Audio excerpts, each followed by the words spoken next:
Hi there, welcome to a special edition of my 10-minute moan, and today I'm in the lovely city of Inverness, which is right up, is almost the top of Scotland. Now, as you can see, the beautiful town centre behind me, built around the river, and just over the other side of the river, a couple of miles, is a road that I used to get here from Glasgow, well, for the majority of the road, which was the A9.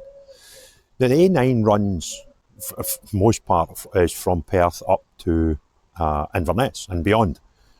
And this is a road that the SNP have been promising the good people of this area for decades that they would have it all dual carriageway. Now, I drove from Perth up here, it's approximately 100 miles, and about 80 miles of that 100 miles is still not fixed. It's still no dual carriageway. Now, I kept my eyes peeled for that 100 miles for roadworks, signs of development, and the only signs I seen were 15 miles south of here, where there was about a mile stretch with lots of cones out, and you could see there was some preparation work done at some point. There's no vehicles, and it was saying that that road will have roadworks until spring 2028, which is 3 years away. Now, when you figure out that the other 100 miles, or the other 80 miles that's not even got dual carriageway, has no roadworks, it makes it kind of unbelievable that this place will ever see a dual carriageway in the life of the SNP. And this place is beautiful. This place is gorgeous. The people here deserve that dual carriageway. It's one of the most dangerous roads in Scotland. And the people that live here have to travel 90% of it after Perth in single track carriageways. And that's dangerous. And this place would be even busier.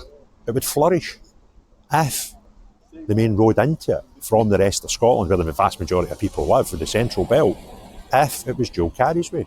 And they deserve better.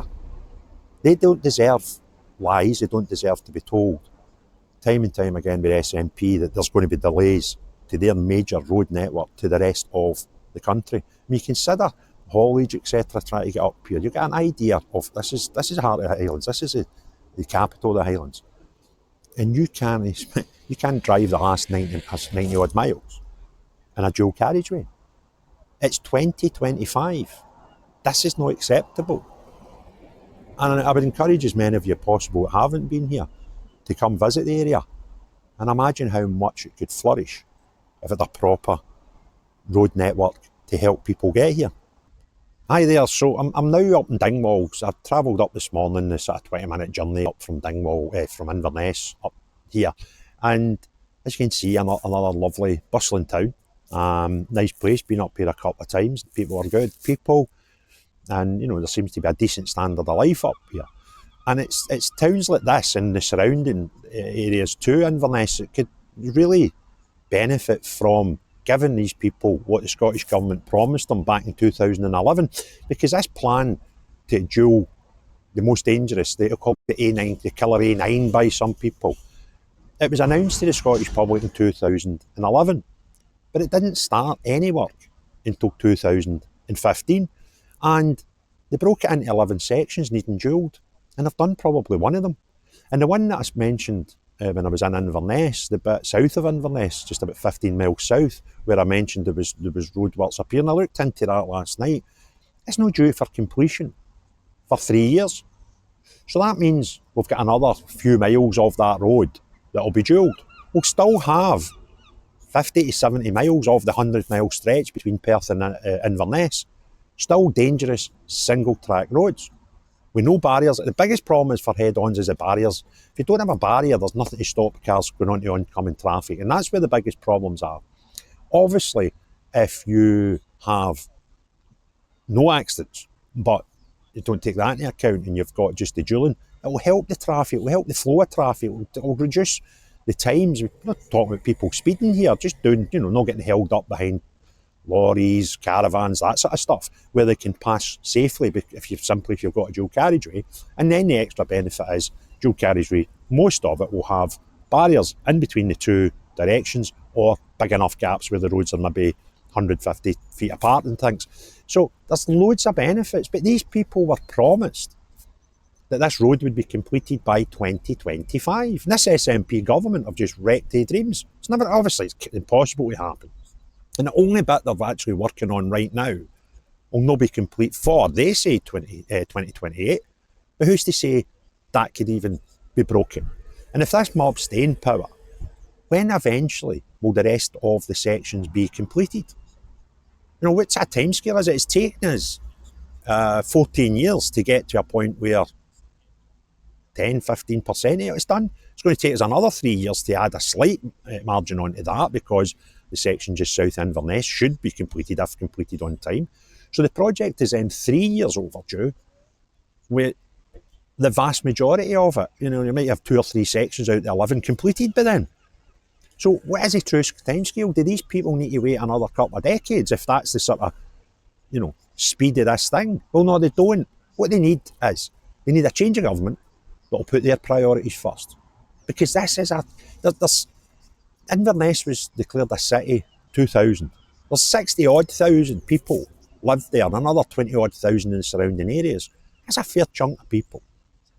Their lives, their businesses up here could be really positively affected by a good network of roads. The infrastructure there would help that. I mean, I look at the amount of businesses up here for the farmers, etc. You know, there's small engineering places, things like that.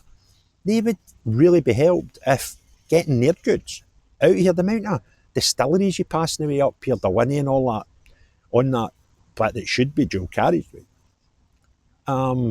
Amazing, beautiful Aviemore, Pitlochry, Blair Athol, all these places would be even more accessible, better for their businesses up here to move their goods about if, there's the bikers, if the A9 was dual carriageway. These guys would have be a lot safer, these guys in their bikes going up and down the A9. But it's just, you know, if it was dual carriage, this place becomes even more economically viable. And by the way, Dingwall and Inverness are nice places. And if, you know, they have better infrastructure, what they've been promised for 14 years now, and it got to be, and the current timetable, I could work it out, but you're talking about at least 15-20 years. Do you know, what's the point? They were promised it for 2025, but yet again, it's another project by the SNP that's just delayed. And as you delay these things, inevitably the price only goes one way as well. But what a lovely part of the United Kingdom. And then once you go north between here and Thursday, great places. But that whole bit between Perth upwards on that sort of central bit on the A9 corridor, it could just make such a difference to these places. Make the communities even better. And they're no bad to start with, I must admit. But I think we're going to need a change of government to give these good people up here what they've been promised for going on 15 years. And they deserve it. But far better place to even live, you know. And some people might say, oh, you'll ruin it, but no people coming. Nah, there's plenty space up here. Believe me, and the town centres don't need to get altered at all.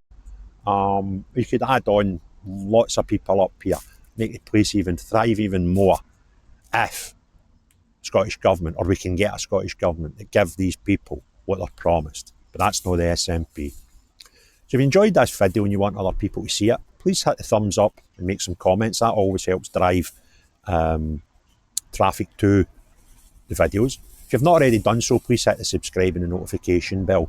And if you enjoyed this video and you want to watch more, YouTube will put a wee recommendation down here when I'm finished, showing a video that you've not seen that they think you'll like. But most importantly of all, unless you're an SNP government that tell people lies and break promises regularly, then no you. But everyone else, have a great day. Cheerio, bye now.